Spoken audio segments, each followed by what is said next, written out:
Dana desa untuk pembangunan desa atau untuk jebak kepala desa. Rasa-rasanya ungkapan ini sangat cocok kita renungkan selesai pesta pemilihan kepala daerah tahun 2024 ini.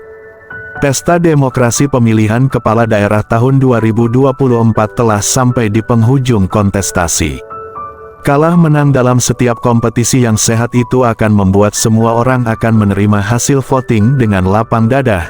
Tetapi ketika ada kecurangan yang sifatnya terstruktur dan masif itu akan membuat siapapun yang merasa dicurangi akan sakit hati.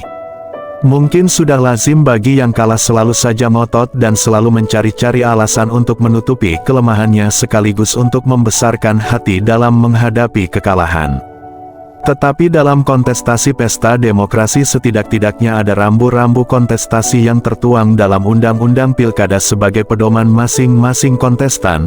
Hal ini memungkinkan setiap orang yang mengungkapkan adanya kecurangan dalam pilkada setidak-tidaknya yang bersangkutan memiliki standar penilaian untuk mengakui ada kecurangan dalam pilkada atau tidak. Beberapa fenomena yang terjadi akhir-akhir ini dalam pilkada sepertinya sudah keluar dari koridor survei ilmiah yang dilakukan oleh konsultan ternama. Adanya hasil survei dari lembaga survei ternama seseorang memiliki peluang keterpilihan memenangkan pilkada di satu daerah menembus 70%, tapi faktanya orang itu harus kalah dalam hasil pemilihan kepala daerah. Lalu kita akan bertanya di mana letak kedudukan kesalahannya.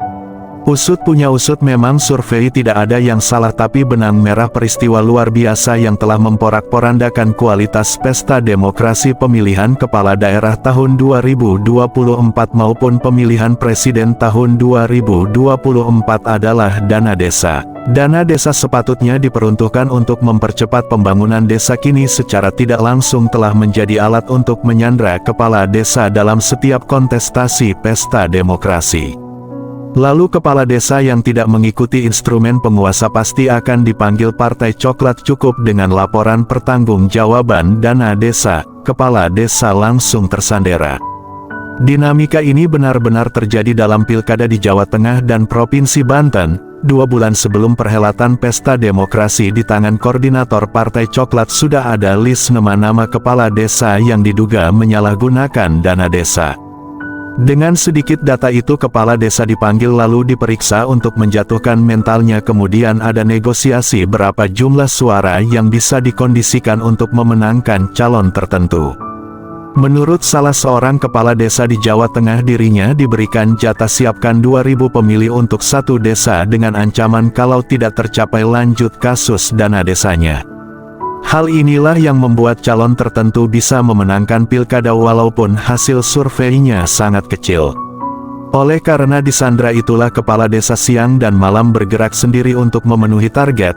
Berbagai daya upaya dilakukan termasuk menjual harta pribadi untuk mendukung calon tertentu. Semua dilakukan dalam senyap, termasuk istri pun tidak boleh mengetahui ini.